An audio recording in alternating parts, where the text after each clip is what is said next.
That clock's fast. Oh, it is 6. The clock's now accurate.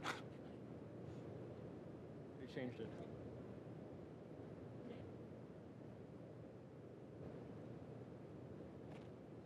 One even. My watch is slow.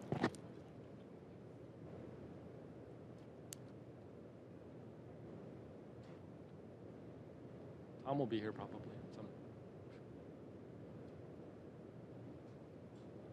Let's just see about.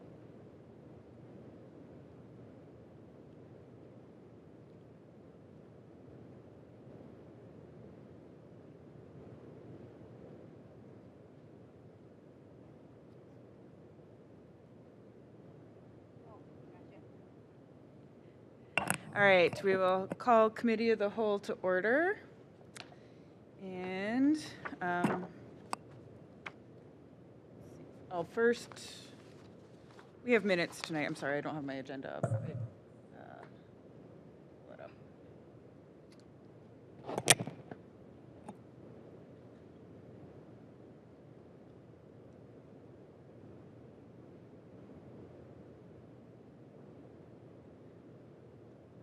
All right, so move to approve the minutes from October 21st without the necessity of a reading. Second. Motion's been made and seconded. Any discussion? Hearing none. All those in favor? Aye.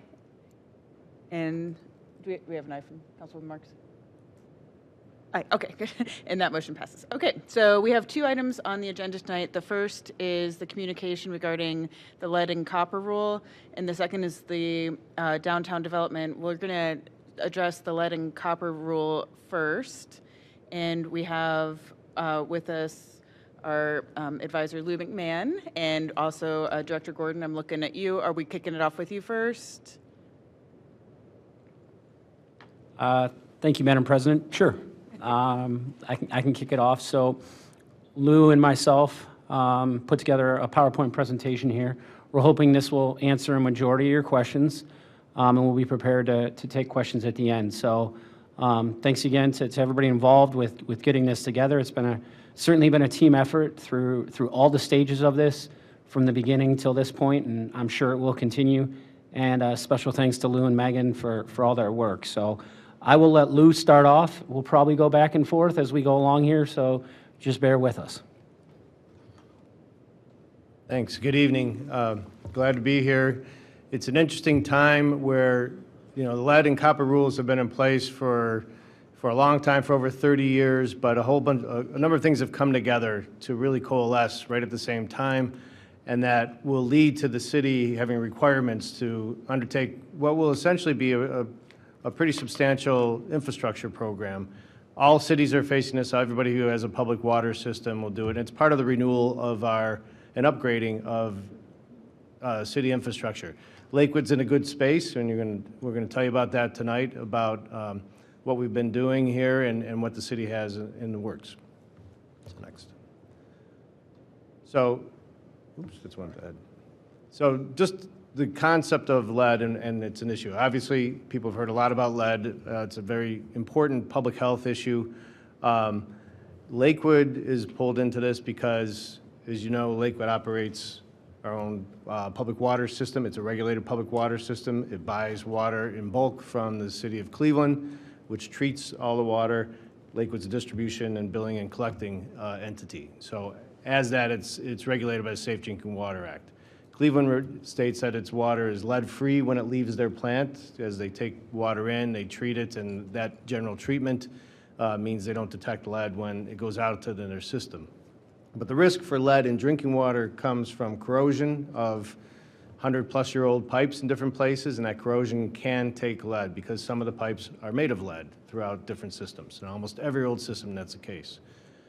Cleveland, like most public water systems for many years, has been adding, I believe it's orthophosphate as a corrosion inhibitor, so that lead is not generally a problem day to day. The testing throughout the system, including Lakewood's testing of its system, is that lead meets the health requirements established by the Safe Drinking Water Act and the lead and copper rule. So consistently, Lakewood has met those requirements as needed. So the same thing, orthophosphate there. Cleveland's been treating it. But the concern that has happened is pipes continue to age, obviously after the Flint, Michigan situation, which has very much more to do with treatment and maintenance of the system, and not and the breakdowns there. There's a big push, a big national push to let's not make this an issue. Cities like Cincinnati passed a special bond issue years ago to just get lead out of their metropolitan system. And they were ahead of the curve. Now these rules are requiring what cities have been working toward and have specific requirements of how you have to respond and certain deadlines that you have to meet. Next, please. So there's, just to put some context in this, and you'll probably see this again later, but just there's 14,000, more than 14,000 service lines in Lakewood for the different facilities, houses, and units that are in Lakewood. The total number of lead lines on the private side, that means the privately owned side from the city-owned service line all the way to the structure, is only 830. And actually, on the public side, there's more. There's a fair number that the city is aware of and already has been working to reduce. There's 3,400. The unknown lines throughout the city, which under the new rules we'll talk about, you have to treat as if they're lead until you confirm otherwise, are 209. So it's a small fraction of all the total lines in Lakewood. There's a lot the city has to do on its side, and again, we've been doing projects for years as you do street projects, to also take care of water lines. So we're making good progress on that. So the number, he's got in bold there, the number of service lines which is required to replace per year to meet a 10-year plan, we'll tell you why it's a 10-year plan, is 400 service lines per year. Keep that in mind when we talk about the pilot study coming up. The city, as you see at the bottom, is already doing 150 to 200 per year with the different projects we've been doing. So with the requirement to have a more focused program, we gotta up it a little bit, but not by a lot. I will tell you, there's a lot of other cities that I deal with and that I've seen in different conferences that have much bigger mountain to climb, much higher number of unknown service lines, what their condition is, and haven't necessarily been making the progress Lakewood's been making. Next. This is the legal side, so you can go to sleep right now. I'm just kidding. So the Safe Drinking Water Act goes back to the 70s, and it sets some baseline, sort of on the pattern that the Clean Water Act did in 72. The original lead and copper rule was published in 1991. So this is how long this has been a direct focus. There's a regulation that requires sampling of the system and reporting, requires reporting out to customers, and a need to optimize. And that's part of the orthophosphate that I mentioned.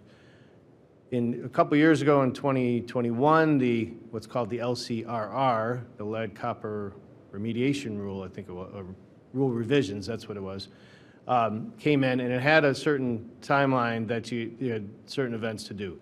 More recently, there's a separate rule called the LCRI, which also just came together at the same time. It was just published in the Federal Register. These are the two rules that I think in the communication we spelled out that are driving some of the change. Required Lakewood to do the inventory, required all public water systems to do the inventory, and then it will require a plan within 3 years of how to get rid of lead out of the system, and then a 10-year window after that to complete that removal. So there's still a lot of things working out. Ohio EPA's and taking direction from US EPA on what is required. For example, it took a little while to get the specific notice templates that had to go out, but you must follow the state-approved notice templates. Okay, you might not want to reboot there.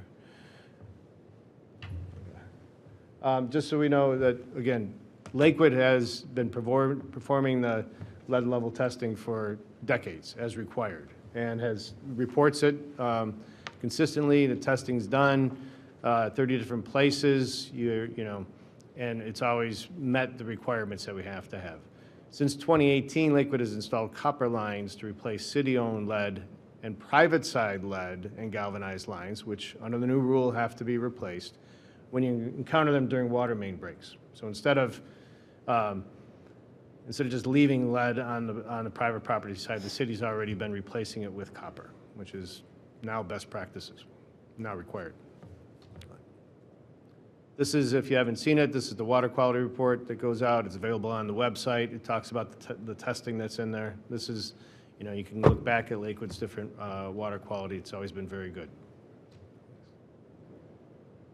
So the notices, the new rules required specific notices to go out. You had to complete the inventory by the middle of last month and submit it, and then by November 16th, you had to give the required notices of whether it's lead or galvanized, requiring replacement or unknown, to get those out to the people who had that on the private side. And the city's been doing that. Those have been, I think they're all out now, right, Chris? So, okay. And be getting calls back and clarifying things. So even better accumulation of information. The number of unknowns is going to go down.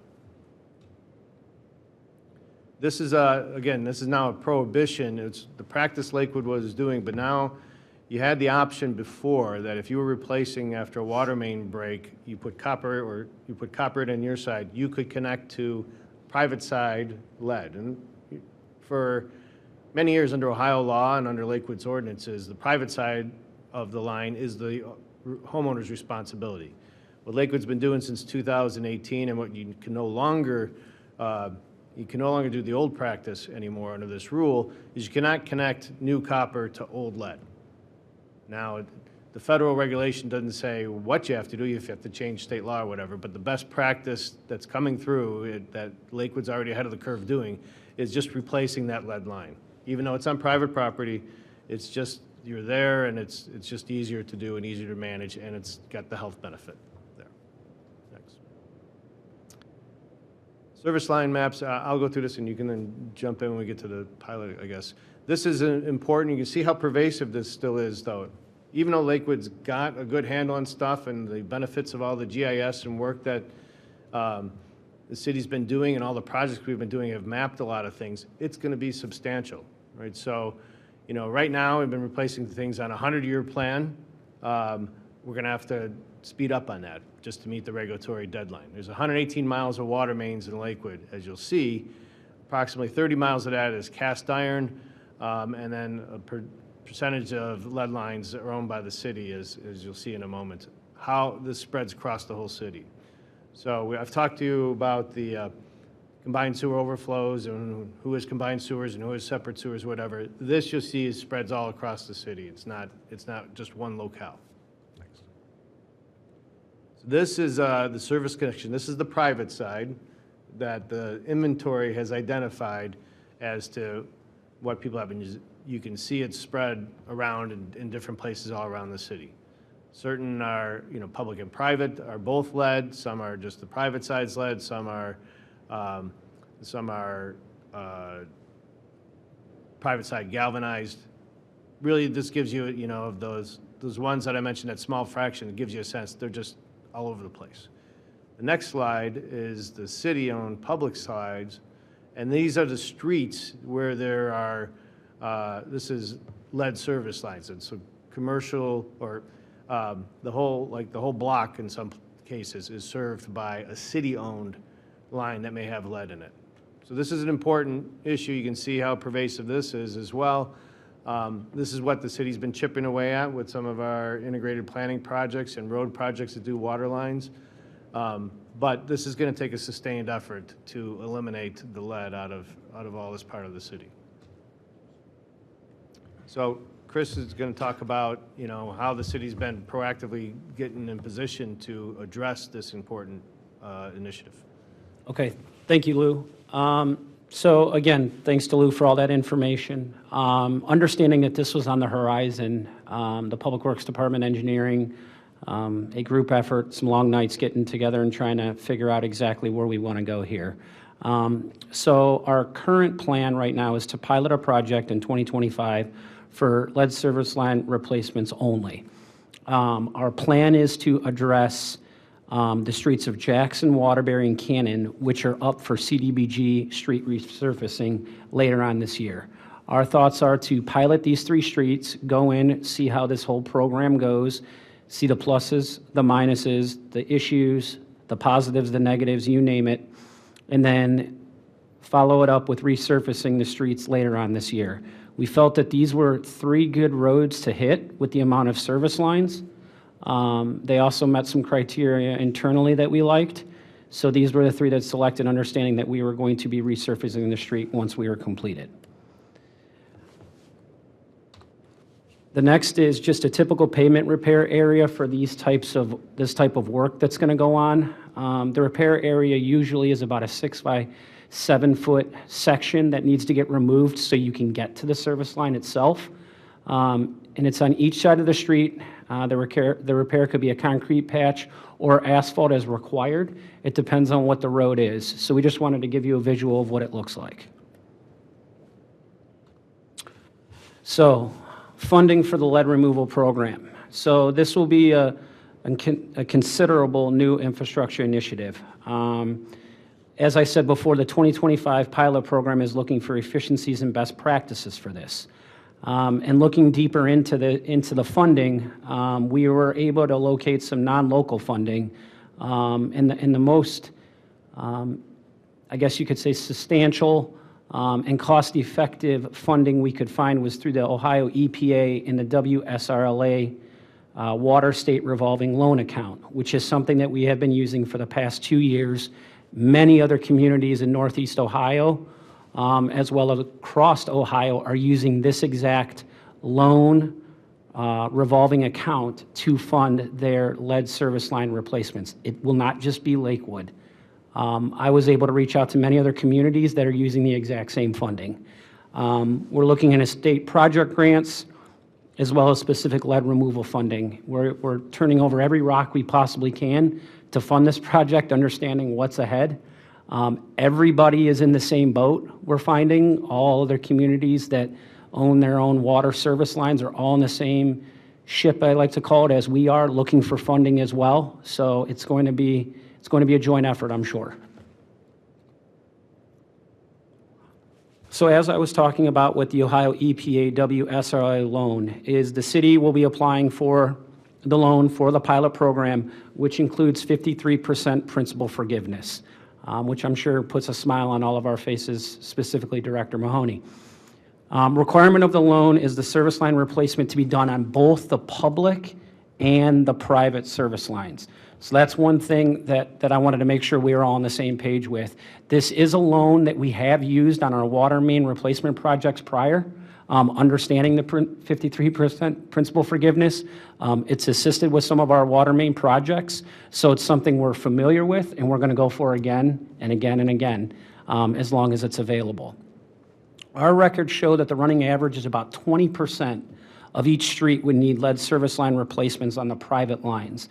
Again, that's just running some analytics. Hopefully it's not the Cleveland Brown analytics, but it's just running some analytics on our ends and running some numbers here.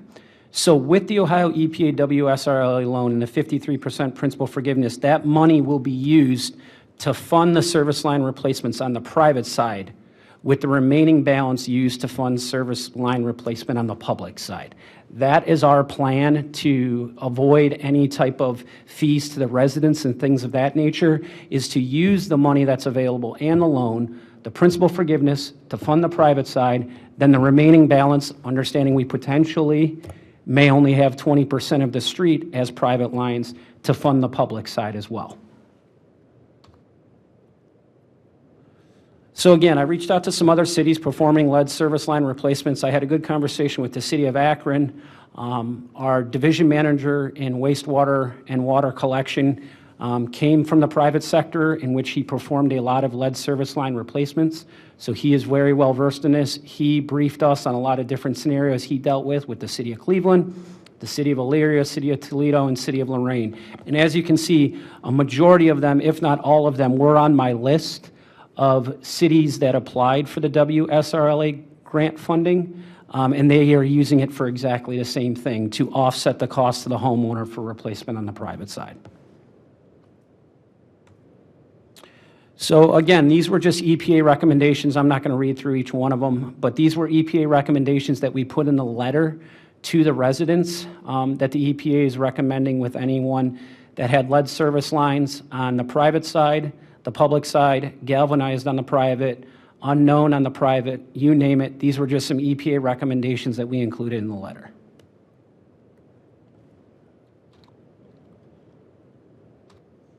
And finally, these photos, again, are just of the work that goes into the service line replacement. We just wanted to give everybody a visual of what will be needed. As you can see, a majority of the work that is going on that leads up to the homes, you are not open excavating the yards and things of that nature. You're pretty much going underneath the yard and into the homes and things of that nature. I'm not here to say that there won't be cases where an open excavation might be needed, but again, that's going to be avoided at all costs. And we would work with the homeowners themselves. As we have done on the water main projects, we're pretty well versed with that and working with the homeowners and trying to be as accommodating as possible with this project. So again, we do have some experience with that and working with them and understanding what's ahead. Again, in Lakewood, there's a lot of unforeseen circumstances we have found underneath the ground. We're hoping to avoid that. I can't make any guarantees, but we're certainly going to work our best to avoid them.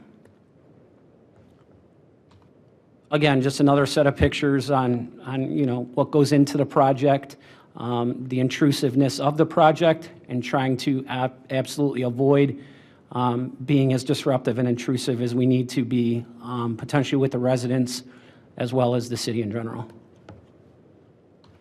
And the last slide in our presentation is just in regards to different websites you can go to learn more about the lead service line replacement program, as well as lead itself, and things of that nature that you can read up on to avoid any type of quote-unquote lead poisoning or any issues.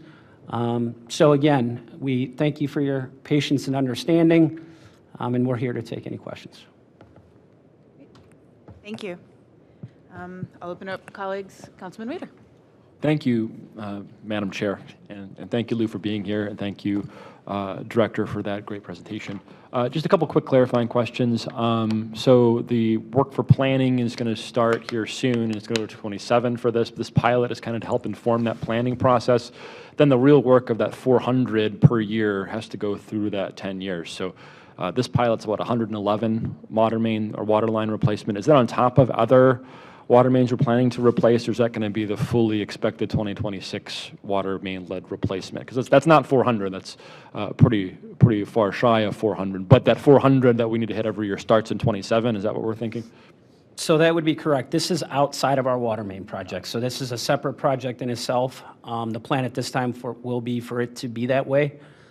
So again, we will continue with doing 2025 water main replacement project, while also doing this project at the same time in hopes to knock out as many service connections as we can.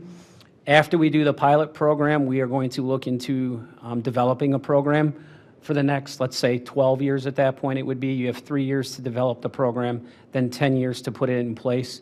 But we are going to be as aggressive as we can be and proactive as we can be, having the mindset that we have 10 years, giving ourselves a little bit of grace and understanding that issues potentially could come up. We will be prepared, but that is the plan at this time. Great work, and thank you. And one last question, just to kind of get in my mind, maybe for residents that are watching, for us that are talking to people, what kind of disruption to service can people expect when you come and replace those lines? So it would just be a disruption while they're putting in the line itself. We would most likely, depending on the home, depending on the circumstances, everything varies, put them on a house-to-house connection or some type of connection where they still have water. Again, we have some pretty good experience in our water main replacement projects now dealing with these issues. So we don't foresee there being something we probably haven't seen before, although knowing Lakewood, I'll probably be eating those words. But again, we will work with the residents. We have done so on our water main projects, and we'll continue to do so. Great. Thank you, Madam President. Other colleagues? Councilwoman Strubing. Thank you. Thank you, Chair. And I just want to make absolutely clear that I understand that you're saying there's not going to be any cost at this time to homeowners for this project. There will be no cost to the homeowners at this time for this project. Thank you. And when you talk about going to their house, and I understand that that the majority of this, in some extreme examples, you may have to dig up their front yard. Will you need to go into their basement from the inside, or will all of this be done on the outside of the house? So we obtain what are known as, in the Public Works and Engineering Department and Law Department, a right of entry So we work with the residents to get an entry into their home to see where the water service line is coming in. We hire a private contractor, as we do with our water line replacement projects, that actually performs the work, warranties the works, and things of that nature. So the city's kind of in the background a little bit, just overseeing the project, and that's our plan again, is to work with the residents, get them to, I guess you could say, commit and sign a right of entry for the work to get done, and then we would move forward with that. So they may need to go into their homes then? That is very possible, yes. And a lot of the times we meet with the homeowners, as we've done on the water main replacement project, to discuss the work that's going on, go into their home, potentially into their basements to see what kind of issues there might be, speak with the homeowner, speak with the contractor. We do it as a group, just to make sure we're all on the same page. Thank you. Other council members? Questions? Yep. Councilman Bullock. Thank you, Madam Chair. Thank you to the administration and to the team here. So I appreciate the briefing and the thoughtful approach. Just want to make sure I follow. So the task here is to assume that the final rule is going to be published soon and take effect soon, and so we're getting ready to comply with the 10-year timeline. Yes. Yeah, the final rule has been published. It has been. It was. Okay. Just, yeah, last week. Okay, very good, because I was just referring to the communication on tonight's docket, and at that time, it had not Correct. been. It had not. Probably a good thing that it is published, because there's a change in administration coming, so at least we know what the rules of the road will be. And then traditionally, I do follow the concept of not asking private property owners to all of a sudden have to pay an expensive service line bill. Could there be some fairness, or could there be some cost sharing that we contemplate down the line if, I guess the primary financial plan here is to try to defray the cost, but this is going to be nationwide. I mean, the national and state funds may not last 10 years. So, I guess I'd welcome any early stage thoughts about how we might tackle that. And have historically private property owners ever replaced their service line if they've discovered that it's lead or, in some kind of disrepair? And my final question is, what's the best practice when the city installs a new water service line? We're putting in copper. Is that what I saw? I thought copper with lead solder is one of the historical problems, but why don't we use PVC? Or I'm certainly no plumbing expert, but curious to hear what the standard is for doing it correctly going forward. Thanks. Okay, so let me make sure I just remembered. Okay, let me go back to your first question. So in regards to, I think one thing we need to keep in mind is, I understand what you're saying, it's going to be nationwide. Everybody's going to be dipping into the same bowl to get the money. But I think the one thing we need to keep in mind is this EPA WSRLA grant is available. We've used it in the past. We're going to jump on it again. And that if we are going to use it, it must, as a standard of using the loan itself, and to receive the 53% principal forgiveness, it has to be used for both private and public lead service line replacements. Okay, I missed that if you'd said that before. That's a great clarification. I understand. Yeah. Thanks. No problem. And the plan at this time would be to use that money as much as we can, while working with others and looking into other grant opportunities that are available for lead service line replacement. Potentially, don't hold me to this, to offset the cost. If we're getting the 53% principal forgiveness, then we're going to continue to turn over every rock we can to look into the other quote-unquote 47%. And where can we get that? Potentially money for that as well, which we are working diligently to look into. That's the answer to that question. The copper question it's just standard operating procedures and standard means and methods within the construction industry right now to use copper. So that's what we're going to continue to use. We've had great success with it, and I always feel if it's not broke, don't fix it right now. The residents seem happy with it when the work is completed, so we're going to continue down that road. If other options become available for other material to be used, we'll certainly explore that as well. Well, the point is that there's solder not made of lead for copper joints. I understand what you're saying there, but again, this is standard practice. Okay, but what the rule says is no lead lines and no, and also fix historical copper with lead solder. So all I'm doing is saying, hey, why are we putting copper in if that's the source of a problem? So the new lines won't have that treatment, I infer. Yeah, so yes, that is correct, and it's lead-free solder. So again, we're looking to remove the lead at every level within this project itself. So public, private, connections, you name it, it's got to be out. Very good, thanks.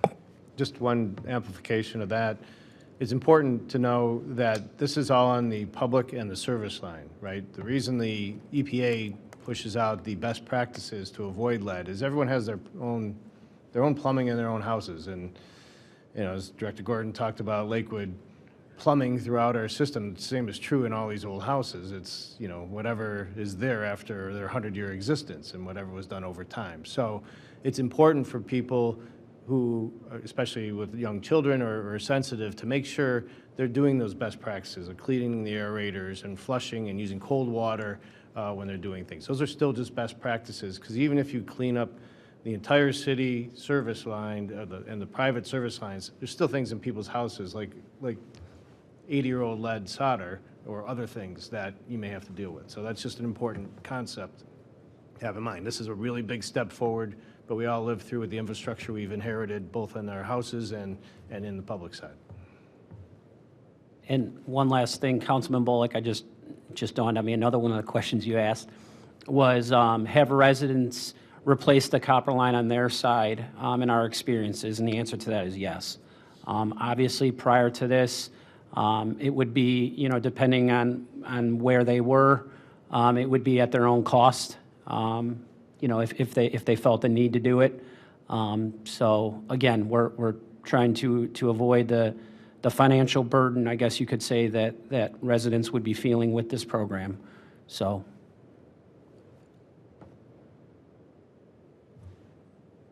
Thank you. I just had a little clarification. So I'm going to repeat back what I heard, and you can tell me where I'm wrong, okay? Sure, go ahead. Okay. So right now, we have the pilot program that would just be doing the service lines on those 3 streets to get that experience, while also doing the planned water mains, which would also, on those planned water mains, because this is now best practice, we would also be replacing any service lines on those planned water mains that needed to be replaced. Is that, am I saying? You got it. All Public right. Works Director, you got it. All right, great. And then after the 2027, then we would hopefully have perfected from the pilot program, and then would go to the 400 required per year until we knock them all out. That's correct, while also doing the water main projects each year as well. So we're going to, it's going to be a lot. Yeah. But I have confidence that the Public Works staff and engineering can handle it.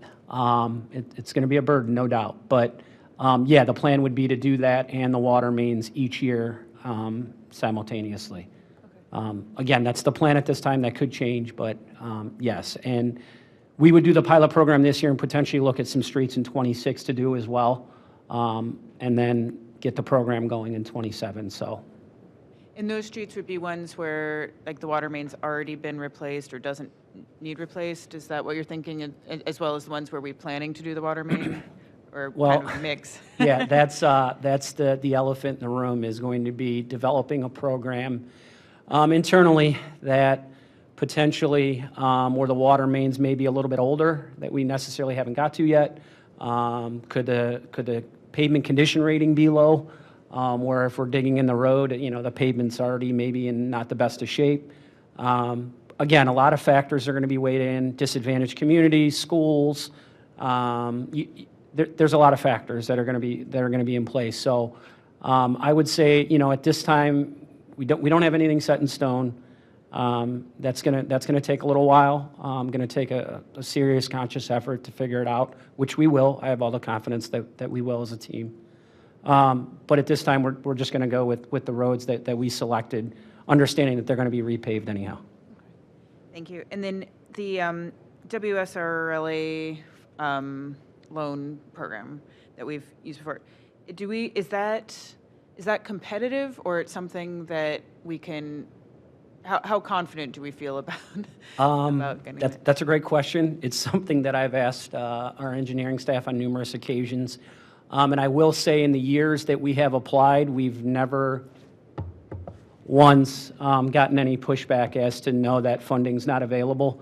And we've been contacted on numerous occasions that the funding is there, and if we wanted to jump on it, we could. So we've checked in numerous times, even prior to developing the pilot program, you know, in asking the EPA, is this funding still available? And the answer has been yes every time. Okay, so we feel hopeful or optimistic? Yes, very. Okay, good. And then that would cover the 53% of the 400 required per year, and so we're looking for the other 47%. That is correct at this time, yes. All right. And one thing I would like to note with everyone is, yes, it potentially could be 400 a year, but I think the thing that I want everybody to keep in mind is that doesn't necessarily mean 400 private side lead service line connections. The private side could be much less. As I said before, it could be 20% of a street. You could have, you know, in a street of, you know, you could have 10 homes that only need private side connection, but you have, you know, 30 or 40 that need the public side. So again, the private side might not be as high, where then that funding could be used to fund the public side as well. Great, thank you. Yeah, because I think you said 830 identified lead private and 209 unknowns, so 400 a year, that's not going to be that many years on those, right? So that's theoretically. correct. And after we've sent out the letter to the residents, we've received numerous calls. We have a call log going in Public Works in regards to residents calling about the letter after they received it. And I would say statistically about 90% of our calls right now have to do with residents calling us saying, I don't have a lead service line, I have copper, which again now is bringing that number down even more. So again, it's a numbers game right now, and we're getting there. Great, thanks. Yeah, so as those numbers go down, then the percentage we can use on the public side goes up. Is that? You got it. Okay, great. Okay, thank you. Yes, Councilman Bullock. This is a beginner question, but how do the residents know that they have copper instead of lead? We have a pamphlet that went out to the residents on which they can identify what type of service line they have. Okay, so they're doing it themselves, and do we verify, or? We do. We talk them through a standard set of questions, and if they're able to answer them, we know what type of line they have. And a lot of the residents are pretty well versed in that, oh, I just had this done a few years ago, and things of that nature. You don't have to go dig a trench. You can do it from your interior connection or something? Correct. That we're trying to avoid having to dig any trenches to identify. So the unknowns that we have, we are working diligently to identify those as well. I'm sure Lou could hit on it, but a lot of communities have thousands of unknowns, tens of thousands. So I'm very proud of the Public Works staff. It's something we've worked diligently at. So that's our water department doing the identification? Yes, not only them, it's been a joint effort. Water, sewer, engineering, Public Works, everybody's been on board. And the good part is if we have any residents that do call that we know are unknown, we're going to be asking them a lot of questions to identify what kind of line they have. And again, we've always made it clear that if residents are unsure what they have, we're more than willing to come out and identify it for them as well. So we will certainly work with them because we want these numbers to be right. Thanks. Thank you. Sorry, one more question that I had here real quick.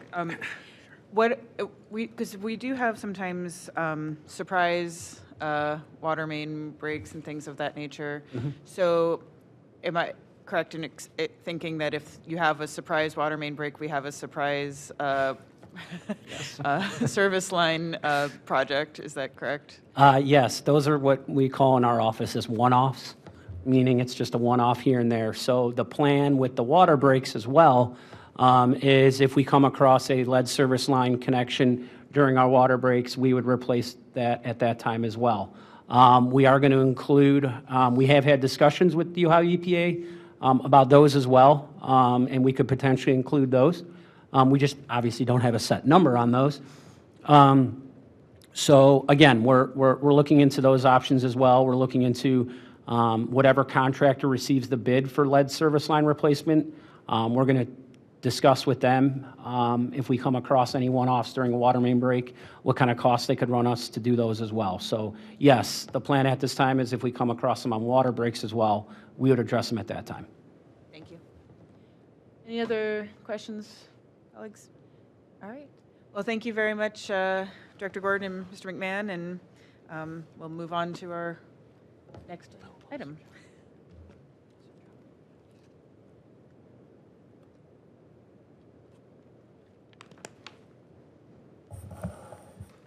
All right, so our next item on tonight's agenda is an update from the Planning Department regarding the proposed downtown development. Mostly what I think pretty much everything we want to discuss would be taking place in executive session unless we have any opening remarks from the administration or council members. Okay.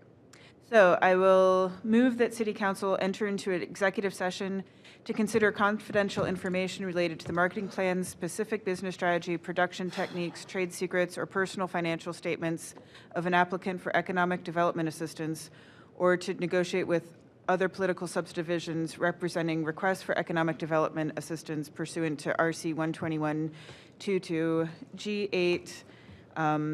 This executive session is necessary to protect the interests of the applicant or the possible investment of expenditure of public funds to be made in connection with the economic development project. Is there a second? Second. Motion's been made and seconded. Any discussion? Hearing none, we'll do a roll call. Marks? Keppel, yes. Bullock? Yes. Rader? Yes.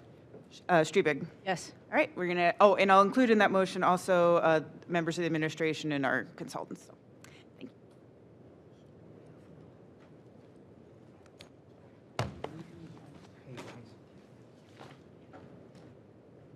Come on, I got them in a good mood, you guys are.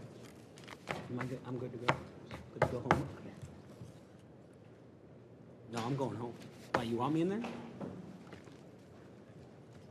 Oh, thanks, man, I appreciate it. I tried.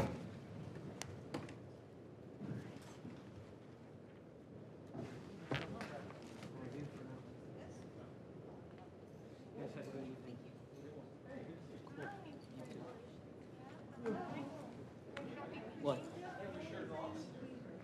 What? Oh, That long thing Macaulay answered, yeah. do we want them to apply for that? But like, it's big. I think we should just apply for it when we do the actual program. Yeah, because. I don't think we're gonna get. Have a good night, Mr. Bullock.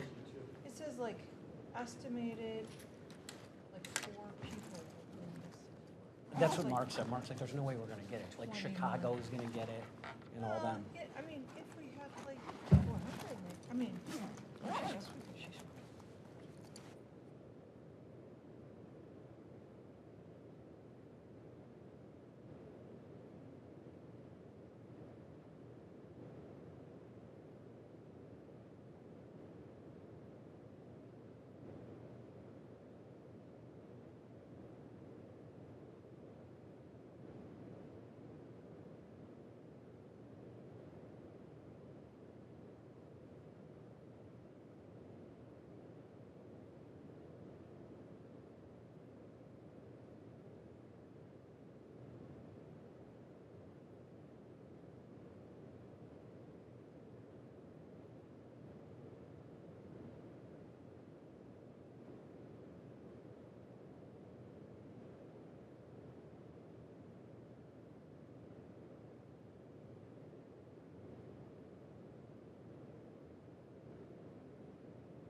right, so.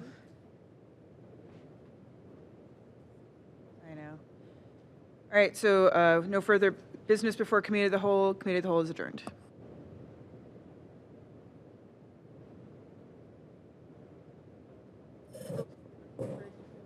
We'll start in 3 minutes, so folks can run the rest.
All right, so the only other member of the committee is here, so I'll go ahead and call the November 11th, Happy Veterans Day, particularly to Mr. Boss, who's before us, who's, I believe, the only veteran in the room. I could be incorrect, though.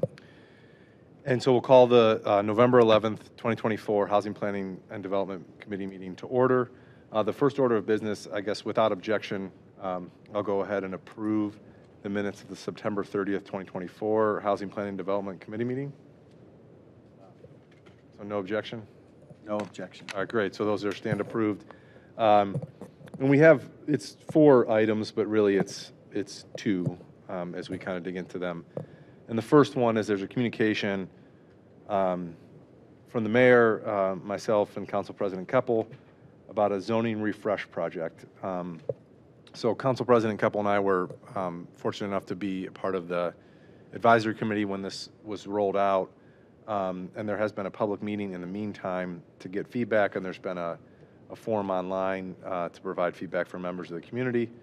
But we thought that this would be a good opportunity for the administration to provide an update to council so that we are aware of where it stood in the process, what the objectives, goals, timelines, because ultimately what likely will come out of this is legislation to council to amend our zoning code. So at this point, I'll turn it over to Assistant Director Boss or Director Byington to give a little bit of an update to council, and assume there'll be questions as the presentation goes on, but throw it over to you, Director Boss. Thank you, Councilman. Mr. Chair, so for the members of the committee, I just This slide deck, I just wanted to provide it to you. This was what our consultants that we went through the whole selection process to hire one of the firms to walk us through this zoning refresh, because it is it's a long, very involved process to dig through your zoning code and then figure out, and I'll kind of walk through the process. You get it, so you get an appreciation of it. But these are the slides that were put together for that first advisory committee meeting, as well as the open house that was in August. There was also a set of focus groups, and I can talk a little bit about that here. So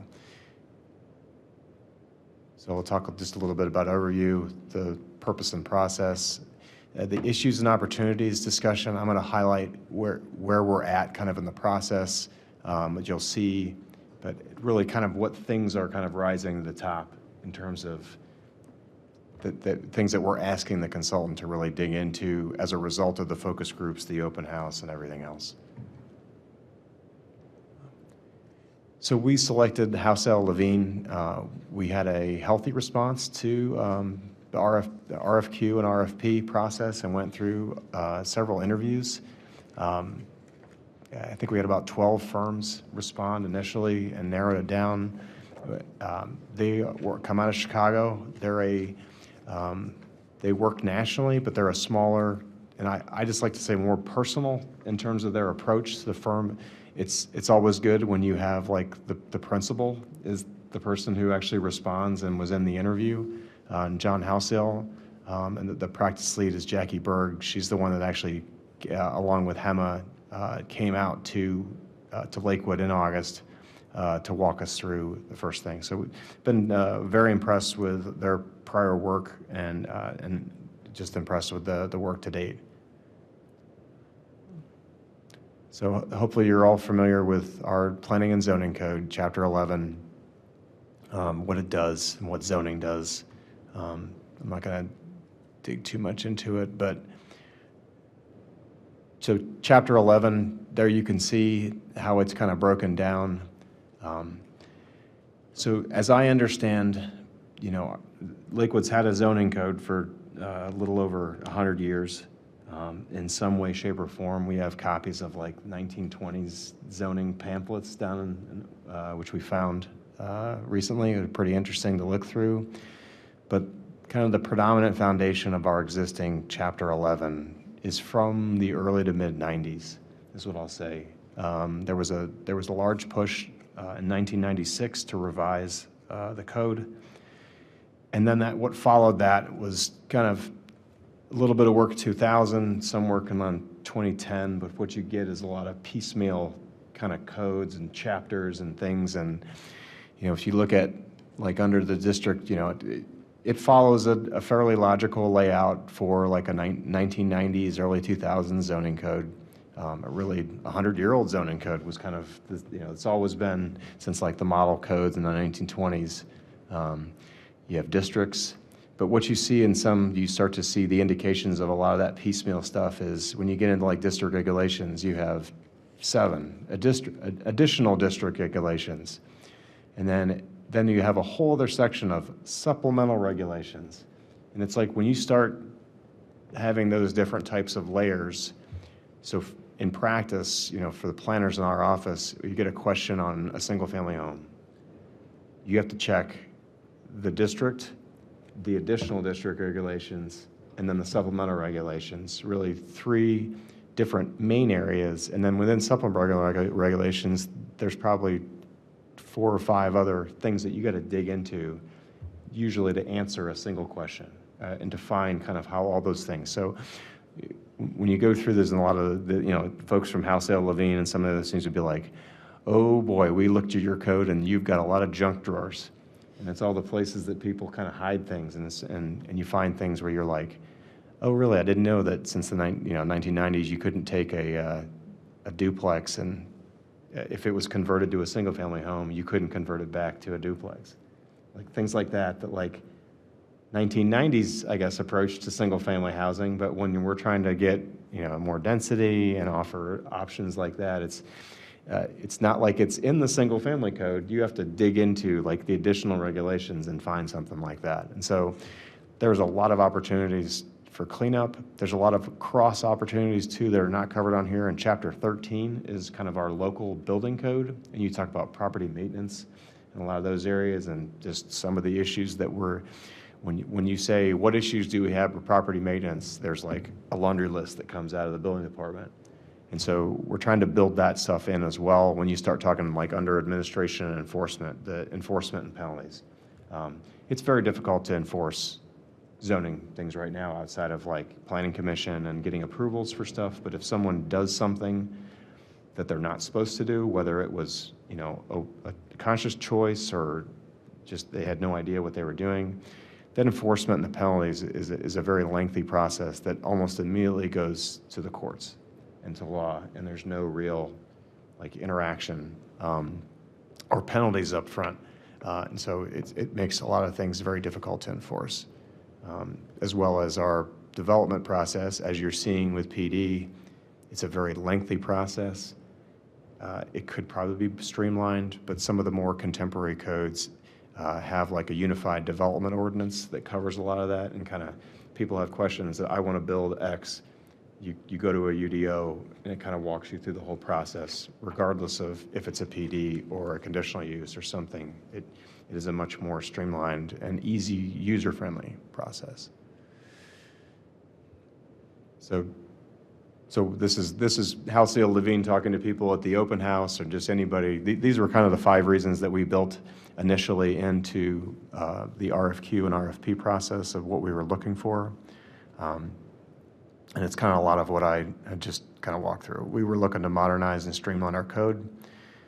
You always want to make sure that the code is consistent with the community vision. We are not currently a master plan community, so it's often difficult for someone like Halcyon Levine to come in and be like, hey, I want you to revise my code. And they're like, well, where's your master plan? They're like, we don't have a master plan. We have a community vision.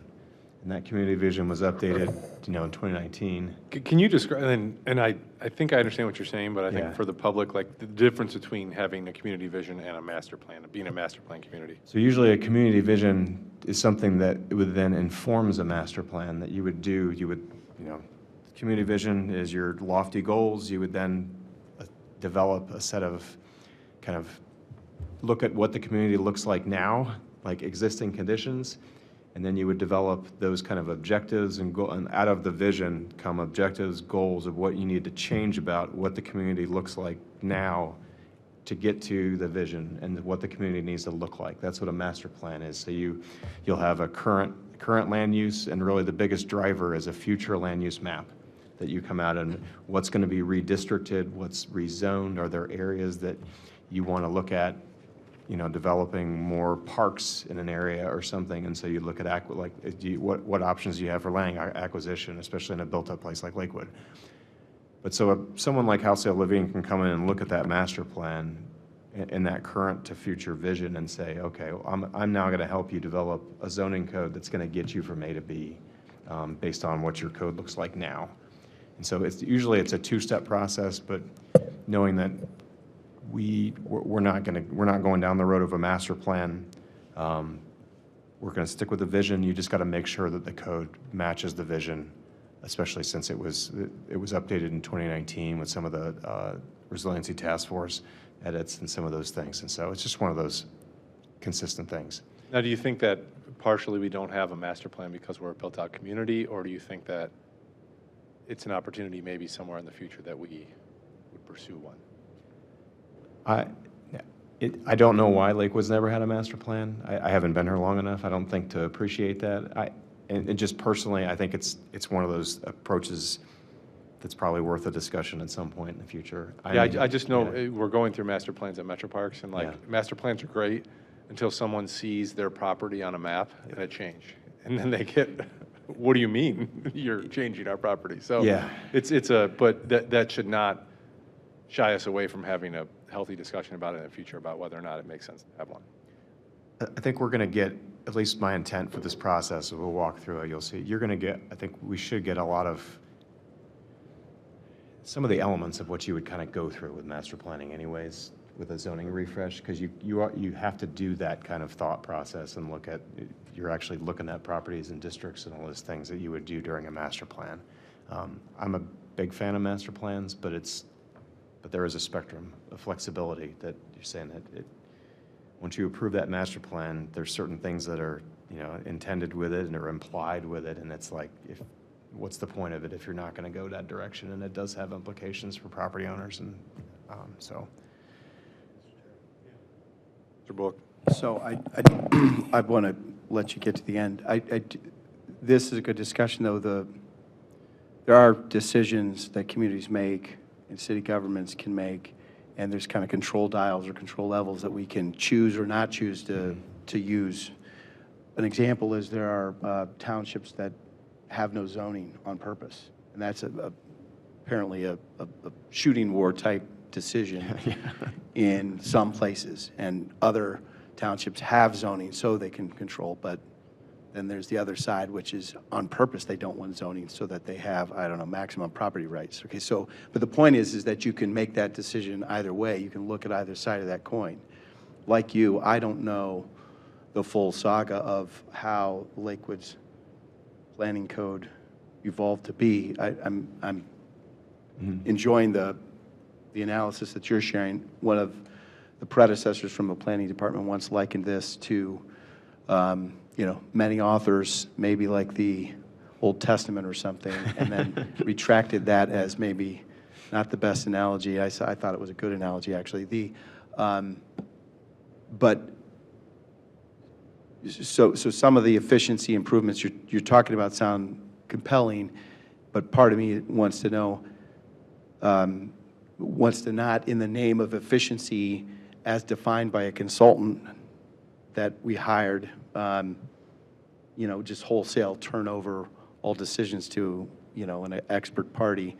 I would love to hear a little bit more about the enforcement point you were making. I didn't fully understand that, but that sounded like a significant point you were making. So I'm receptive on this, agnostic. I'm certainly not a planning and zoning code attorney or a development professional, but I could see us going either way, and I do get the sense that in recent history there's been a preference by some of our planning leadership to have less directives and more flexibility. We used to have guidelines and design principles. I think we've added a little bit more detail, but we've never had a design book. And I just shared with a colleague, City of Medina has a book with 80 pages, and then another book for the historic. That's a totally more, that's a totally different way to do it with more detail. And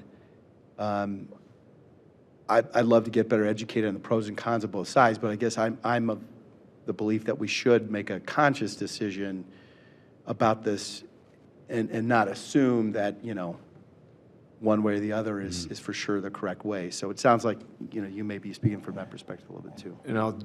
You'll see, I think, the touch points through this entire process that the consultants aren't making they're not making the decisions, they're guiding us through those decision points, and that the layers that we have towards that process will speak to that. But I think, Councilman, what you're getting at is that the next one is that really the best practices is, if your code is based on something that was 30, 40, 50 years ago, when it was last wholesale redrafted, it's probably like a building, it's probably time to relook at all those contemporary best practices and all those changes that have gone on in other similar comparable places. Single-family zoning is a hot topic right now. Parking is a hot topic. There's lots of those natural things to kind of learn the lessons from other communities' mistakes or successes and see what we're willing to consider, because it is a huge change. Even if people don't appreciate it initially, they will, because it impacts, as you're well aware, zoning impacts just about anything that you can do with your property, and so we have to be very careful about that. Process improvement is a big thing, and how people get to a yes or a no on what they want to do, and with developers all the way down to a homeowner is a huge thing. And then I think that goes part and parcel with usability. Someone should be able to look at the code and say, answer hopefully a majority of their questions and not just call the planning department every time you have a question on. I feel like I should put a column in the mayor's community newsletter. It's like, can I do that? And I'll just have like, so many questions on fences to everything, and that's why we exist. But it's like there's a lot of things that the code should be built to be user friendly.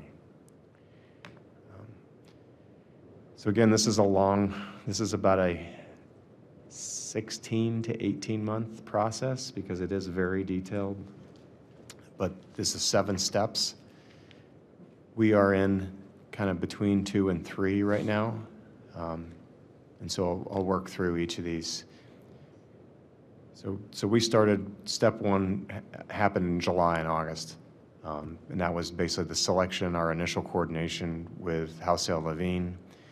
We formed the advisory committee, we went to council, went to the planning commission, and kind of used some best practice committee structures, some developers, some other community members and folks, just to get a manageable group of about 10 to 12 people together as kind of an advisory committee. So that we had our first meeting in August. They came and they had a department head meeting, kind of a kickoff meeting. Here we took them around Lakewood so they get an appreciation in person. And then we started the community engagement portion, step 2. So they had several focus groups in the last week in August. I think there was 4 or 5 focus groups that met at Cove. Each of them were about a dozen or larger. That we sent out invites to probably 20, 30 people for each of them. They were kind of like property owners, like ABR types, like architects and designers, and then planning commission or former planning commission members. We had a lot of groups that they sat through at Cove all day and went through, and it was kind of it was just an open forum of discussion of our current code and what could be better. And obviously they had targeted questions that they were kind of firing and helping to generate discussion. And then we had an open house at Cove. I will call it lightly attended at best. Zoning is not the most exciting topic, and so that is one thing that we have to, in future steps, we have to look about a little bit better about how we market this and pull people in. I tried things like, do you care about what the city can tell you to do with your property? You try to have that emotional response, and some people just didn't get a lot of people to come to Cove that night, which is fine. We can re-engage as we get into more details. Yeah, I think we talked about it a little bit at ZPAC too, where it's like graphics and maps, I think will be what draw people in. So as we go through this process with the consultant, it's like, what does a typical street in Lakewood look like? Where's that commercial zone? Where's that buffer zone? What does a house look like? What can you do there? And so like kind of giving them that, oh, that's my block, might make them feel a little bit more comfortable about it. So we're kind of, as we move into step 3 towards that point, I think what they will come up with is basically that existing conditions kind of appreciation or report or whatever. This is what Lakewood, this is our view of Lakewood, the best practices. How does your current kind of layout align with your community vision? How does it compare to best practices in other communities in terms of what they're doing and the direction they're going with zoning, or they have gone? Also, successes, failures. And then they do a conformity analysis too. It's kind of that, the vision's a little more kind of theoretical in terms of, but like a conformity analysis actually looks at every parcel in the city. And it's like in the R2 district, how many, 1 or 2 family dwellings are there? How many 3 or 4 apartment buildings are there? Like you identify, Lakewood has a ton of nonconformities. How many homes don't have garages? How many homes don't have driveways? Like it's all those, you try to get an appreciation for after, 30 some years of this code being in place in general, did it do what you wanted it to do? Like, or is the community still kind of moving in the Lakewood direction, or whatever direction it was going in? Because you usually, you put zoning in place because that's the direction you want to push people or incentivize the development. So this report should kind of tell us it's kind of the state of play on zoning versus reality in Lakewood. And that's when we will have our second advisory committee meeting. it may be an appropriate time to kind of try to do a redo on an open house or something with maybe a little bit more kind of graphic information on other communities' best practices, our conformity analysis, kind of where we're at. It might help just kind of re-baseline folks. Chair, can I Yeah, Mr. Wolf. follow on? That's pretty interesting point, David, to me. So the conformity analysis is a pretty stodgy term for something a lot more interesting, which is how effective have we been?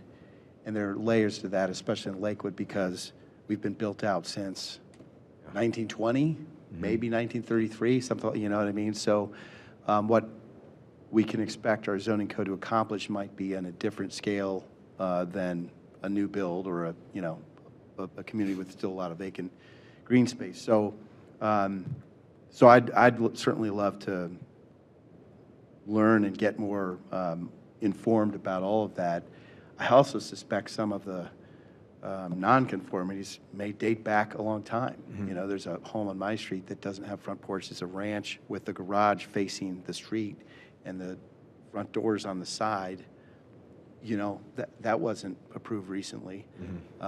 So, you know, it'd be interesting. In fact, anecdotally, I remember talking to a mayor from the 80s who said he suspects it was in the 50s when most of those Madison Avenue, Detroit Avenue, yellow brick apartment buildings with 3 stories crammed in the space for 2 were approved because there were 2 staff in the building department, and they just approved everything. And those properties are still with us, and they're functioning, you know. But so to your point about the long term nature of the impact, so the question that occurs is, what could we hope to accomplish with a zoning code update, because we are not typically contemplating, you know, tear down and rebuilds in great numbers these days, right? I think that's getting after the kind of what the recommendations that they'll come out of here. The preliminary recommendations report will be something that we'll bring back, discuss. Want to make sure that we're moving in the right direction on that. And I've got a list of those topics, but you really have to outline, you know, and that's where kind of in terms of the connection with master planning is, you know, what are your goals for this refresh? Like, do we want to go after, you know, more density in housing, or do you want to allow that? Like, the conformity analysis may show you how many duplexes were converted to single-family homes in an R2, you know, an R2. You know, so how many dwelling units did you lose in R2 by people converting it to a single-family home? That's, you know, that we just repealed that like 6 months ago that couldn't go back. But, or do we need to have an R3-4, like to allow those smaller apartment buildings, you know, where like R2 might be now, or a single-family home, but so. Or where there could be a larger accessory dwelling unit. Yeah. So I'll just kind of quickly step through the next steps after this is, so once you have those kind of directions that you go, you start to actually do the detailed work of going through the district standards. Do we have new districts? Are we going to redefine those districts? Like, do we need a light industrial? Do we need to redefine industrial? And then the standards, the use standards within those. So then we come back again at the end of step 4. Step 5, you get into, as we talked about, some of those design things. Sign standards is a big thing, and general development standards. That, do we want this to be in the format of a unified development ordinance, where you kind of take all the ABR, planning commission, signs, like all that stuff, and you put it into one section. That's how some municipalities do it, so that someone just knows they have to look at the development ordinance to say, I want to build a home. So this is your track. I want to build apartment buildings or whatever. This is your track. And then the standards associated with that. 6, we'll get into just cleaning up some of the procedurals of subdivisions and zoning procedures, that all the supplemental regulations, and trying to get that into the right organization. And step 7, that's where you will start seeing draft legislation coming to council. And so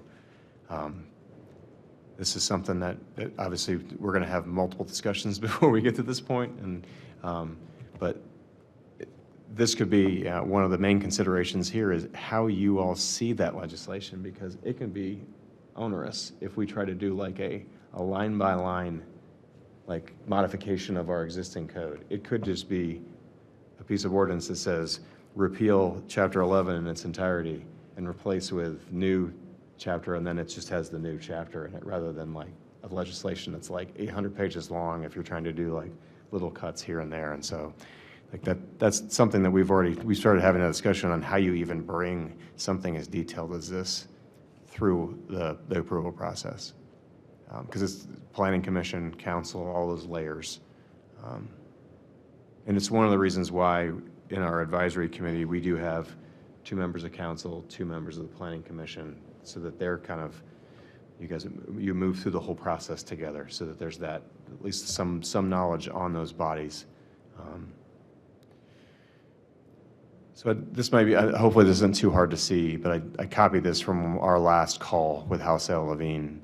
And so these are some of the key refresh themes that they've started to pull from the focus groups, from the open house, and from the questionnaire, the online questionnaire that's been out there for a long time. So they're just looking at, the allowed uses and a lot of the things that we've kind of kicked around, like ADUs, diverse housing options in residential districts. Like I said, from the 90s, you are kind of stuck in a very single-family home-centric code. And so it's R1 or it's R2. And if it's multifamily, then the multifamily that you get is what you get in the Gold Coast. Is you get like the Le Corbusier, like large tower surrounded by like, these like acres of green and parking lots. And so is that the multifamily that we want to try to incentivize moving forward, or does it need to look like something else? There's redundant zoning districts that they're starting to identify and work through. Parking requirements is huge. The review, approval, and enforcement processes, we talked a little bit about trying to streamline those and make them more effective. Commercial building design and sign standards. To your point, council member, we do have like the commercial district guidelines that was produced like 2010, 2011. And then we just came up with a whole new kind of residential design guidelines that was like a 2-year process. And so is that something that we want to try to build into this a little bit more, or just refine it and mature it a little bit more? Because ultimately, however you design your zoning code, it should incentivize the direction that your vision is telling you to go and where you want to go in terms of housing densities, all those types of things. And so it's a ton of work, but we are at a point, I think, absolutely necessary to update, streamline, and really that's why we call it a refresh. We're not throwing out, the entire code. And that's more than just a messaging kind of thing that people really get, you're going to come up with a whole code. Because there's good things about our code, and so it is really a refresh, and just trying to make it more user-friendly. So this slide I've got on there, there's the website, the project website is at the bottom. It's a little bit, but that's House L. Levine's. It's an ArcGIS website so that we can eventually get to maps and stuff on there and interactive things. So that's one of the things under the contract that they manage for us. But right now it also has all of the, took screenshots of like the notes from the focus groups and the open house and like the ZPAC meetings, and everything is there. So this is a good resource just to have and kind of put a bookmark on your browser so you can go back and check it as we kind of work through the process. The questionnaire is still up. It has not been, it's not been like crazy active. I should have recalled it like bringing scooters back to Lakewood or something like that, and then had people take the survey. But it's I did have important. some neighbors ask about it, so there's Okay, some. good. We're going to keep it open, I think, until the end of the month again. We'll just keep and seeing, because you want to get more and more input on that, and so it would help to get the word out. You can get to that questionnaire from the website, but there's also this QR code, and I think with that I've taken up way too much time, but But this is a big, very detailed project that we're still at the beginning of. And so I would foresee all those kind of steps that you see in there coming back. And we're going to have the advisory committee, but coming back to council, it is an ongoing process, very detailed. And it's not something that we're going to drop on you in 16 months and say, here you go, here's the new zoning code. So, because it's an interactive public process that it's got to be right for everybody, so. Yes, thank you. Mr. Bullock. Sorry, can you go back one or two slides to the list? This one was good. Okay, so first, David, glad to hear the last point about, we'll see you in 16 months, and here's a new Chapter 11, and it's an up or down vote. I think it would be, you've got a good process, thank you. I think it would be great to have a working check-in or an informed, almost briefing, kind of a, as I alluded before, even just a conformity review. Here's what we found. Here's what successes look like in peer communities who are built out, et cetera, just as a informational upload, and then encourage a little bit of dialogue as the option development happens. And I understand that we've got two colleagues on the group, and that's good, but it's even better if we bake in a little more interaction beforehand, and that's appreciated. I got one or two points that have been prompted by the presentation. One is, to me, probably what we're looking at is a lot of adaptive reuse, whether it's, as Council President Keppel keeps us honest on, is ADA compliance, aging in place, et cetera, or could be an energy and sustainability opportunity. So we've got a climate action plan that calls for a lot of work on the private side of the property line. How we actually get seriously underway on that is a big question, at least as big as the sewer, water, and lead replacement line work, probably bigger. Councilman Baker led a group of us to take some initial steps on solar, accessory system, rules of the road, transparency code, some of the things you're talking about here, just for that niche topic of, am I allowed to have solar? What are the rules? How do I do it? And there could be more like backup power systems, power walls, batteries, not just your generator anymore. So those technologies are coming. They're hitting the market. Arguably, we just had a storm response, interesting conversation. Arguably, those could be useful and valuable to the building and housing stock in Lakewood. If the code could be a tool that over time helps us attain that, that's interesting, I think.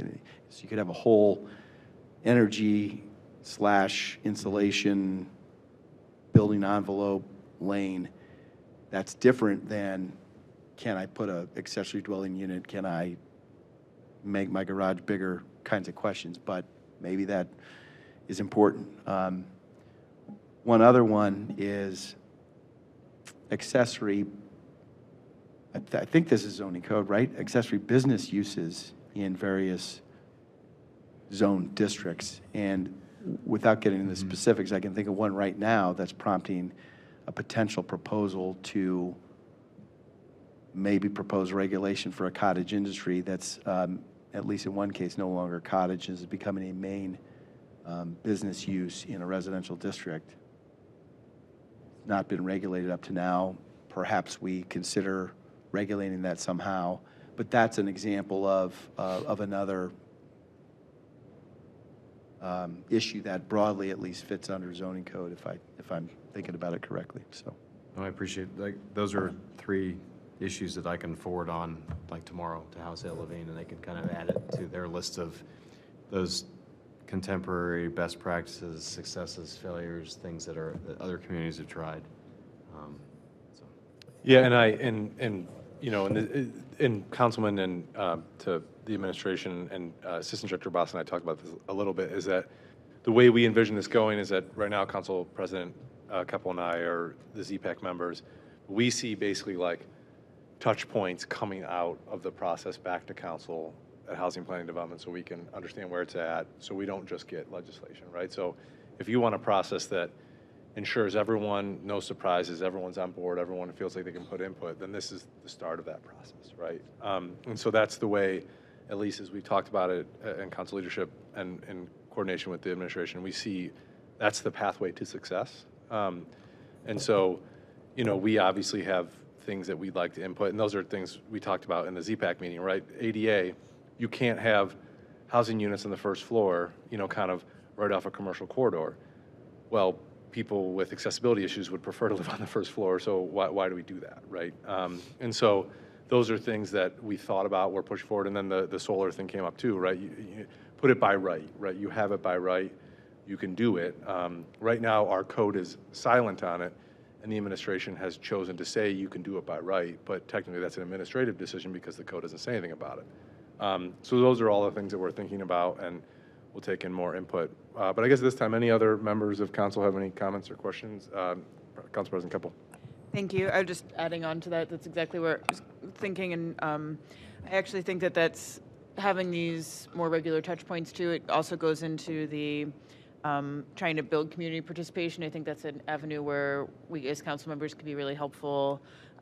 As I've talked about this with community members, some of those same points about, you know, you might not think you care about zoning, but you might care about climate. You don't think you care about zoning, but you care about accessibility. And giving some of those specific examples of, you know, we heard from a lot of people like, why is there so much parking in this development? Why isn't there more parking? You know, why, you know, all these different, parking's a big one that people care about. So however they feel about it, it's a good way to give an entry point into, well, if you care about parking minimums in garages, you might care about the zoning refresh. So I think there's a lot of avenues for us to be part of building that community dialogue as well. Yeah, any other comments or questions from members of council? No? Councilman Bullock? David, you made a good point about, that I hadn't thought of before, that if the code is preferring, you know, 1960s Gold Coast, very large multifamilies with surface lots, et cetera, right? There's probably not that many opportunities to do that frequently right now. There are probably some exceptions, maybe, but I think it would be interesting, given the fact that we're in a new gear on our housing market for the last 5 to 8 years, depending on how you count, of rising property values. That certainly there's some anxiety in the community about that issue. And understanding how the code could support a housing strategy in our town to be more successful, begging the question of what does success mean, which is kind of what I'm driving at. So if we thought there were opportunities, not for the very large Gold Coast developments, but maybe some medium or medium-small 6-suite or 8-suite, I don't know what it would be, and there were more opportunities in more places all around Lakewood to do that and do that well, and then the code would support that. That to me could be really important and transformative. One of the things that I've started to kind of want and hope for as a byproduct of our hospital redevelopment discussion is to understand how we can be successful. Housing market's complicated. It's not one size fits all. We can't control everything, but if there are some, if we had an analysis of what we could do to be successful in the next 5-10 years in the housing market in Lakewood is defined by, you know, we'd have to define what that meant, and then put thoughtful zoning code underneath it. To me, that would be interesting and important and valuable, potentially, right? Because to the discussion we've been having, the city was built out with 1- and 2-family homes before World War I, and then the apartments, there's probably a couple different generations of apartments, because the Clifton apartments are pretty old and wonderful, I think. And then there's other areas where the newer apartments, but how much strategic thought have we given to catalyzing new build or you know, rebuild. So, good stuff. Thanks. Absolutely. Thank you, Councilman Wilk. And if there's no other questions, I'll go ahead and make a motion to receive and file the communication. Second. All in favor? Aye. The next docket items we can take in course. So I get it's a communication from Law Director about excess land transfer. My understanding, Director Boss, correct me if I'm, Assistant Director Boss, correct me if I'm wrong or not, is that Planning Commission, we referred them. It was a discretionary referral. They approved both, or basically said we referred them to Planning Commission, and they favorably referred them back to us very quickly. But if you could go through kind of where we're at, I think you have a couple slides prepared to describe this. In full disclosure, you know, my house might be on some of these maps, and also a rental property that Councilperson Strubig owns. So I put these together for context just because I was introduced to these, the two things just with Planning Commission. New fence up here too, so so- thank you to the city. I know Law Director Varga could probably give you a lot more of the background in terms of the process or what the actions need to be taken. But since these were referred to Planning Commission, we took them, put them before the commission just and asked for their consideration. So the Glenberry dedication has to do with this, if you can see on the screen, or just that small section of Glenberry that kind of cuts between North Marginal and Delaware. So what I did on here, just to kind of for my own edification and hopefully provide some context, is so this needs to be dedicated as public right-of-way in order to stay in its current configuration. It was never part of the public right-of-way, and so what I did is kind of, these are I think these are generally the parcels of the area that's being considered in terms of when the survey came up. So what I'll show you is this is the map from 1927. If you can see that where Glenberry is, and Glenberry always terminated at Delaware. And so so that's the area right now. In, you know, my approximate PowerPoint measurements, but you can see where, you know, that section that used to be a block of homes was part of that section that was torn down to build I-90. And so there was never Glenberry never went south of Delaware. So that's why it has to be dedicated to the public right-of-way. Niagara is the opposite. So here's the little area of Niagara that we're talking about. And you can see Niagara to the north of I-90, and Niagara continues to the south. And there in 1927 is Niagara and the right-of-way, and all those homes that were torn down. So that's kind of the approximate area of where it is. But so there were a lot of these homes just to the west of this little triangle were obviously torn down, but you can see where some of them still stand. And so this is a vacation because the road's no longer there, but when you go to survey it, it still says it's public right-of-way. And so this needs to be vacated to the adjacent parcels so that so we can get them transferred from ODOT and do what we're going to do with them. But so this was just because it is kind of, sometimes you're like, what, dedication, vacation, what are we doing with these things? But as I understand it, this is a requirement of ODOT in order to transfer these properties to the city of Lakewood. And so that's where my understanding ends. So I'll stop. Yeah, high level, and so council can also be aware, this was part of, we use some ARPA money for every council person kind of come up with a potential plan. So one of them was all of the land you see here is owned by ODOT. So ODOT owns Niagara Park, it owns the green areas you see. I think it totaled up to 3 to 5 acres of property that the city of Lakewood currently maintains. Our Public Works Department mows it, picks it up, builds a fence on it, but we do not enjoy any of the any of the privileges of ownership. And so now the problem is that it's expensive to survey and create lot splits and parcels because right now under Ohio law, and correct me if I'm wrong, Vargo, these are considered limited access highways. So essentially it's just land ODOT owns for highway purposes. My concern, not just living near the area, but for the city of Lakewood, is local control. City of Lakewood, if we are able to control these and own these, we can do what we wish with them, which includes keeping a park that is there on them, and then also not having large gravel piles or ODOT construction equipment staged outside of our neighborhoods directly next to our residents. So part of that process was a surveying contract with CT Consultants to create these lots, to create parcels, which will then, I'm assuming, go before Planning Commission or whomever to get approved, and then you get them put into basically the county's lot system, right? So then there'll be a permanent parcel number assigned to them, and the city will then take ownership of them, work with the former planning director.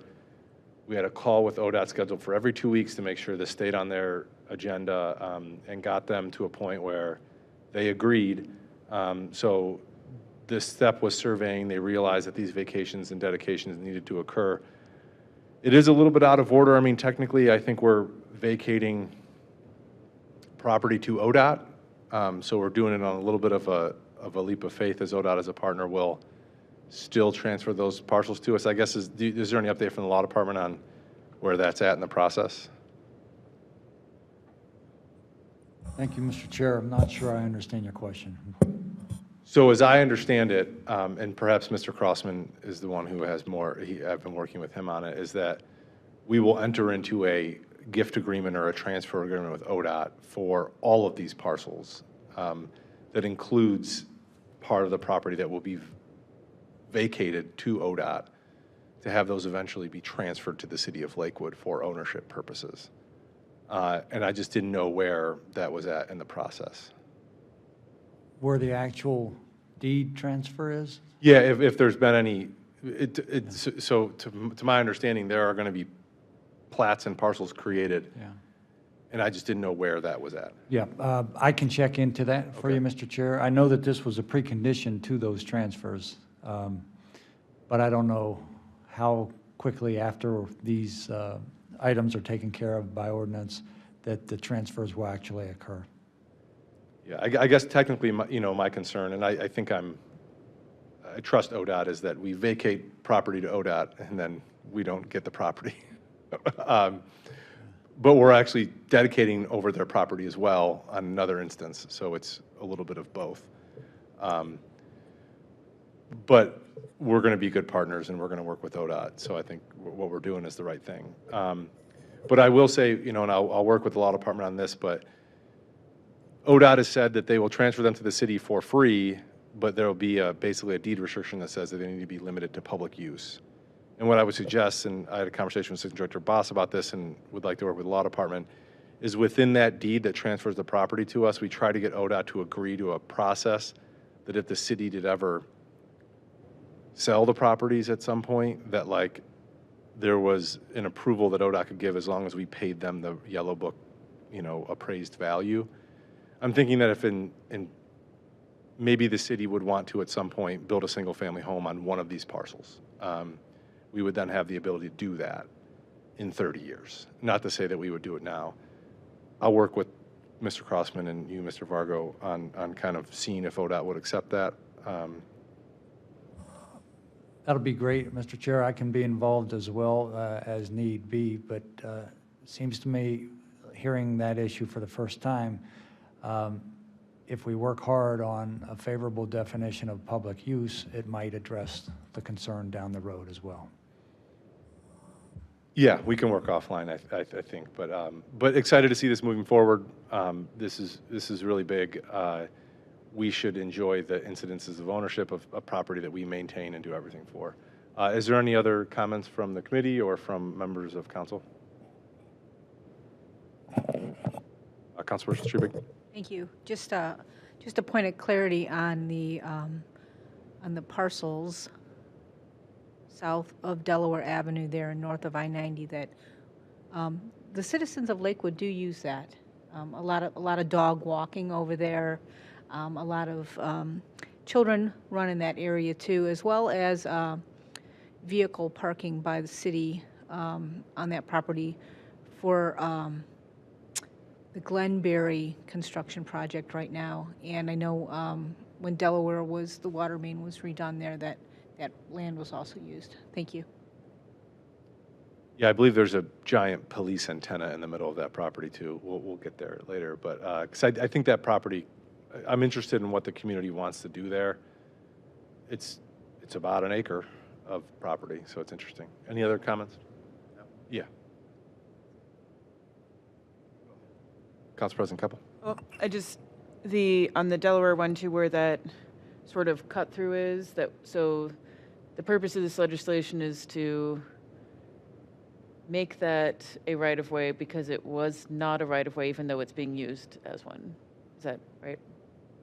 So the way I would describe it is that ODOT currently owns the land, and ODOT has allowed a road to be there.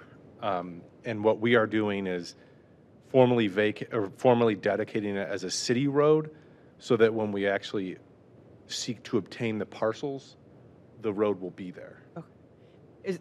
But it's not necessarily committing us to continuing to have a road there if another use was determined to be best for that area. That is exactly right. In fact, some of the precursor discussions about the Niagara side was that there's never been an access road there. Just on Google Earth this afternoon, 2011, you can see it was seeded and planted. So prior to 2011, that was a access road to South Marginal. So cities, when the city has a right-of-way, the city can do whatever the city wants to do with it as long as it's a public purpose. For example, at the end of Councilman Bullock Street is still a right-of-way. Where the street art is, that's an extension of the park. So the city can do what it wants within rights of way. I hope that answers your question. Mr. Chair. Yes. So just to get clear, this is one of a series of steps. The proposed legislation on tonight's committee agenda is one of a series of steps, but not the full series of steps, firstly. And secondly, regardless of the direction where things are being vacated or the opposite of vacated, ultimately, our goal is to acquire city ownership of all of these areas, whether they're parcels or not, right? I will. That's your argument. Before I die, this will happen. Okay. Yes. So that's some of the council members' arguments. I'm inclined to support that as well. And so one of your questions, if I'm following correctly, is to evaluate how the verbal negotiations and verbal agreement is going along with ODOT currently, right? Yes, it was. At first, it was handled mostly with the law department and getting ODOT on board, and then the Public Works Department took over on the survey side. You need to look at all the old plat maps, dig into old right-of-way plans that ODOT created in the 1970s to build this, and then put together plats and legal descriptions so that you can't transfer property without having a legal description or a parcel. So it's a predicate work to then transfer the parcel. So this could be a multi-year or for sure multi-month process. Yeah, I'm hoping that now that we have the surveying work done, that we're talking, 60 to 90 days, hopefully. That this step could be complete. This step would be complete once we pass it. Once it goes to formal council, the street will be vacated and dedicated. Okay, and then there's more to come. But the argument that, I guess I'd love to hear from the administration. Does the administration agree that ultimately we'd like to have ownership? Because I think the point's been made that we're already maintaining and paying and for certain uses, regardless of ownership status, number one. Number two, I guess that opens up future possibilities for more beautification. Well, there's a park on the south side, but on the north side, I think it's just green space, and it could be, there's potential there for more, to your point, Councilwoman, continued and improved use, continued and improved beautification, whatever the heck it might be. But right now, it's because of the ownership status, it's kind of in a plateau of use where, Yeah, why would you invest in it, right? So this is signage, you enter Lakewood, some public art. We could do that if we owned it, okay. control it. So that's I welcome the leadership and thoughtfulness. Does the administration have a view on the points being made in the committee discussion here? Do you agree? Well, I think, thank you, through the chair, through the efforts and the time that's being put into this reflects support for the chairman's initiative to have these parcels transferred to the city by ODOT. So everybody in the administration's been working on it, especially the city engineer. So the administration, of course, supports it. Well, and to the point here, those neighborhoods bordered on a high-intensity highway, if you can improve the character and the buffering and the accessory use in the neighborhood, that's proven to be a wonderful thing every time. So, and David, I appreciated seeing the old maps. I was horrified. I mean, how many homes got blown up, literally?